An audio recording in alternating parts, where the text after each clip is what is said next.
का काम करते और हम में से जिनके पास जानकारी का अभाव है हम लोग उनका समर्थन भी करते।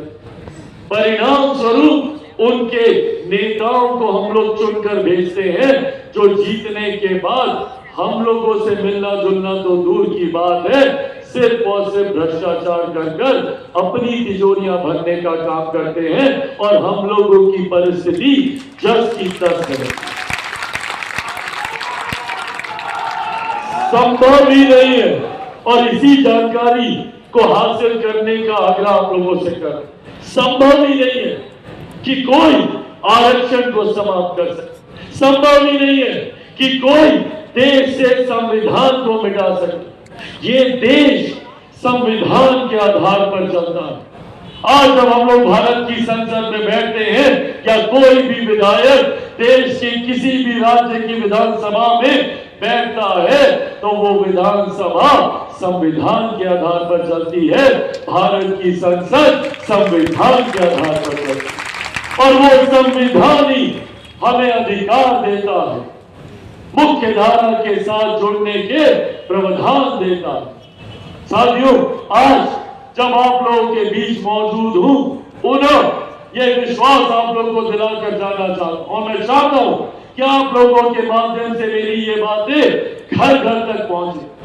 जो लोग झूठ बोलते हैं कि आरक्षण समाप्त हो जाएगा, संविधान की हत्या हो जाएगी, आज आप लोगों के सामने मैं मेरे नेता, मेरे पिता आदरणीय रामविलास पासवान जी के संघर्षों की कसम खाकर ये वादा आप लोगों से करके जाता हूं कि जब तक चिराग पासवान जिंदा है, ना आरक्षण को कोई खतरा है, ना संविधान को कोई खतरा।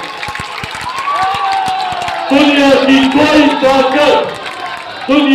कोई ताकत चिराग पासवान के रहते हुए हम लोगों के हक अधिकारों को हम लोगों से नहीं छीन सकती। पर साथियों, खतरा है तो ऐसे विपक्षी दलों से, ऐसे विपक्षी दल के नेताओं से खतरा। अगर ये लोग सरकार में आए, केंद्र में हो, राज्य में हो, सबसे पहले ये लोग हमसे हमारी गरीब कल्याण की योजनाओं को छीनने का काम करें।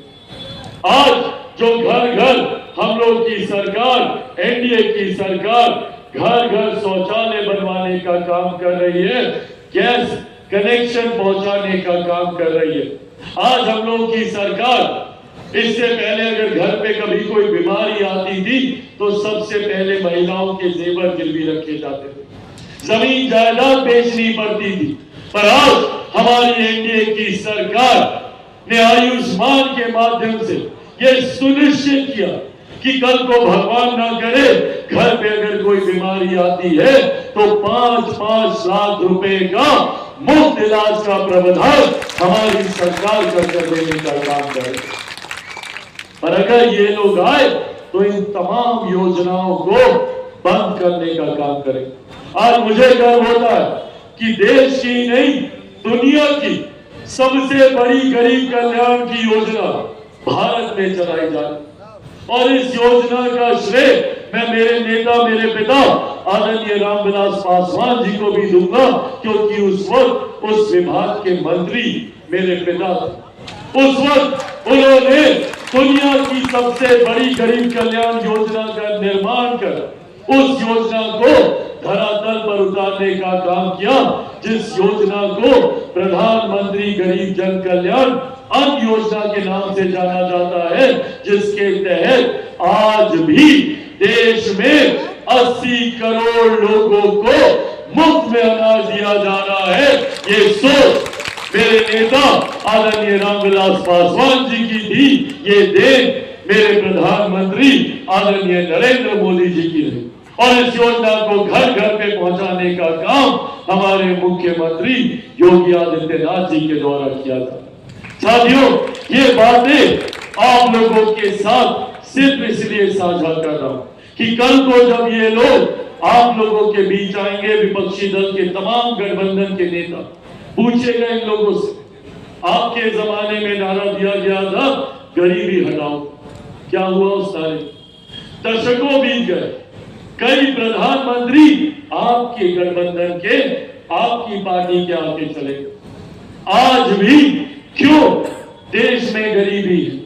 आज भी क्यों देश की एक बड़ी आबादी को इस तरीके से जीवन मुख्य धारा से वंचित होकर बिताना पड़ा? आज मुझे गर्व होता कि मेरी सरकार, मेरे प्रधानमंत्री के नेतृत्व में आज हम लोग गर्व से कहते हैं कि भारत दुनिया की 5वीं सबसे बड़ी अर्थव्यवस्था बना है। जब भारत 5वीं बड़ी अर्थव्यवस्था बना है तो अर्थव्यवस्था से भाषाशियों से जुड़ा हुआ विषय नहीं होता। जब देश की अर्थव्यवस्था मजबूत होती है तो राज्यों का राजस्व बढ़ता है। जब राज्यों का राजस्व बढ़ता है तो हर जिले में विकास की योजनाओं के लिए ज्यादा राशि आवंटित की जाती है, और जब जिले में ज्यादा राशि आती है तो हर गरीब व्यक्ति के हाथ में ज्यादा कमाई आती है। प्रति व्यक्ति आय में धीरे धीरे इजाफा होता है। और आज तो हम लोग 5वीं सबसे बड़ी अर्थव्यवस्था है। अगले चुनाव आते आते तक अगले 5 सालों में भारत दुनिया की 3री सबसे बड़ी अर्थव्यवस्था बन जाएगा। ये देश एनडीए सरकार की, जहां एक तरफ हम लोग जात पात धर्म मजहब से उठकर एक साथ एकजुट होकर आगे बढ़ने का हम लोग प्रयास कर, सबका साथ सबका विकास की सोच के साथ आगे बढ़ने का काम कर रहे हैं, तो वही कई ऐसे लोग हैं जो नहीं चाहते कि हम लोगों में एकता है, चाहते हैं कि हम लोग और बढ़े, जातियों में बढ़े। ये लोग अपने समीकरण बनाकर घूमते हैं, MY समीकरण, जिसमें जातीयता भी हावी है, सांप्रदायिकता भी हावी। मेरा भी एक MY समीकरण है, पर मेरे MY समीकरण में जहां M का मतलब महिला है तो Y का मतलब युवा है। मैं चाहता हूं कि महिला और युवा मिलकर हम लोग आगे बढ़ने का काम करें, ताकि बुजुर्गों उनका हक, उनका अधिकार, उनका सम्मान दिला सके। लोकसभा के दौरान महज 5 सीटें मुझे मिली थी चुनाव लड़ने की। उन 5 सीटों में 5 में से 4 युवाओं को लड़ाने का काम किया, और ये 5 की 5 सीटें हमने जीती, जिसमें 5 में से 4 युवा और 2 महिलाएं, जिनमें से एक शांभवी चौधरी यहां पर मौजूद है, समस्तीपुर से हमारी सांसद, सबसे कम उम्र की सबसे युवा सांसद हमारे देश। तो वही अरुण भारती जी हैं जो यहाँ पे प्रभारी के तौर पर अपनी जिम्मेदारी को मजबूती से निभा रहे हैं, जो जमुई लोकसभा का प्रतिनिधित्व करते हैं, जहां से 10 साल तक मैं सांसद। वही हमारी पार्टी के 5 सांसद एकजुट होकर इस प्रयास में लगे हुए कि कैसे हम लोग युवाओं को मुख्य धारा के साथ जोड़, जात पात धर्म मजहब से उठकर युवाओं को उनके राज्य में ही नहीं बल्कि उनके अपने जिले में, संभवतः उनके अपने जनपद में, अपने प्रखंड में उनको रोजगार के अवसर कैसे मिले, इस सोच के साथ हमारी पार्टी आगे बढ़ने का काम कर रही। कैसे महिलाओं को मजबूती से मुख्य धारा में जोड़ते हुए उनका उचित प्रतिनिधित्व हर क्षेत्र में किया जा सके, इस सोच के साथ हमारी पार्टी आगे बढ़ने का काम कर रही। जिस तरीके से आज भी समाज में जातीयता के नाम पर भेदभाव किया जाता है, कैसे उस भेदभाव को मिटाया जा सके। आज भी अफसोस होता है कि 21वीं सदी में भी हम लोग को उदाहरण देखने को मिलते हैं कि जब कोई राज्य का मुख्यमंत्री किसी मंदिर में जाता है तो उस मंदिर को गंगा जल से धुलवाया जाता है। आज भी उदाहरण मिलते हैं कि एक दलित युवक को घोड़ी पे चढ़ने से रोका जाता है। अधिकारी अपनी बारात निकालने के लिए सुरक्षा की मांग करते। इन भेदभाव से उठकर एक विकसित समाज के निर्माण की सोच के साथ मेरी पार्टी लोक जनशक्ति पार्टी रामविलास आगे बढ़ने का काम कर रही है। ऐसे में आप सबके साथ की अपेक्षा मैं रखता। मेरे नेता, मेरे पिता आदरणीय रामविलास पासवान जी ने पूरा जीवन समर्पित किया समाज के वंचित वर्ग को मुख्य धारा के साथ जोड़ने के, पर मैं जानता हूं, मैं मानता हूं कि उनके द्वारा किए गए कार्यों को अभी भी धरातल पर लेकर जाने की जरूरत है। अभी भी उनके कई ऐसे अधूरे सपने हैं जिनको पूरा किया जाना बाकी है, और उनके इन सपनों को, इस विकसित समाज की सोच को चिराग पासवान अकेला पूरा नहीं कर सकता। मुझे जरूरत है आप सबके साथ की, आप सबके आशीर्वाद की। आप सबका आशीर्वाद है ना? आप सबको चिराग पासवान बनकर घर घर जाकर मेरी इस सोच को घर घर तक पहुंचाना होगा। बनेंगे चिराग पासवान? दोनों हाथ उठाकर बताइए, बनेंगे चिराग पासवान? बनेंगे चिराग पासवान?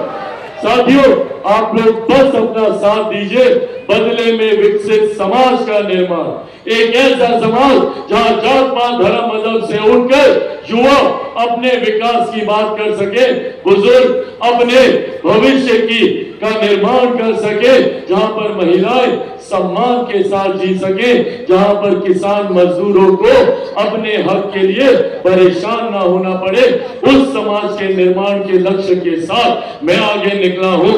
आप लोग बस मेरा साथ दें, उस विकसित प्रदेश का, उस विकसित देश का निर्माण करके आपको दूंगा, ये वादा आप लोगों से करके जाता हूं।